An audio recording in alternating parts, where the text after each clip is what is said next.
The Talmud, a cornerstone of Rabbinic Judaism, offers a fascinating glimpse into the historical context of Jesus, though it does so in an indirect manner. Composed between the 2nd and 6th century CE, the Talmud consists of the Mishnah, which is the written record of Jewish oral laws, and the Gemara, a commentary on those laws. It exists in two versions, the Jerusalem Talmud and the more widely accepted Babylonian Talmud. When we look for references to Jesus within the Talmud, we often encounter the name Yeshu or variations thereof. These mentions have sparked extensive scholarly debate and interpretation. One notable passage is found in Sanhedrin 43a, where a figure named Yeshu is described as being executed on the eve of Passover for practicing sorcery and leading Israel astray. A herald proclaimed for 40 days that anyone who could defend him should come forward, but no one did. This timing and the nature of the charges have led many to associate this Yeshu with Jesus of Nazareth.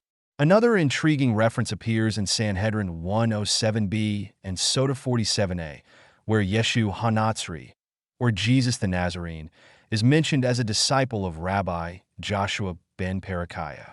The narrative suggests that Yeshu misunderstood a comment from his teacher, which ultimately led him to become a heretic and engage in idolatry.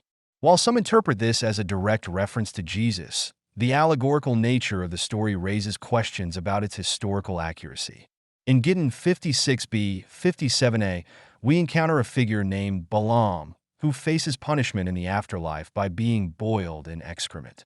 Some scholars propose that this Balaam serves as a cryptic reference to Jesus, reflecting the tensions between early Christianity and Rabbinic Judaism. Similarly, in Shabbat 104b, another Yeshu is accused of practicing sorcery, echoing accusations found elsewhere in the Talmud. The interpretations of these references are far from straightforward.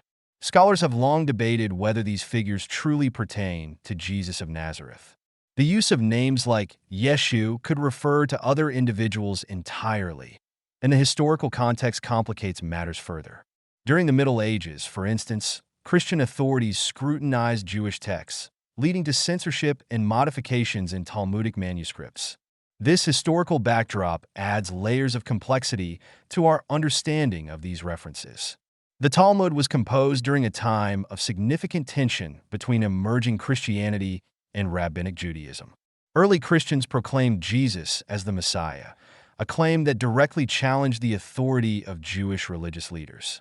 The Talmudic references to Jesus often carry a polemical tone, reflecting the efforts of rabbinic leaders to counter Christian claims and assert their own theological positions. In summary, the Talmud's sparse and indirect references to Jesus reveal a complex relationship between early Christianity and Rabbinic Judaism. These passages not only provide insight into the historical context of these two faiths, but also highlight the divergent paths they took. Understanding these references requires careful consideration of historical, religious, and textual factors, as they are steeped in the rich tapestry of Jewish thought and the challenges posed by the rise of Christianity.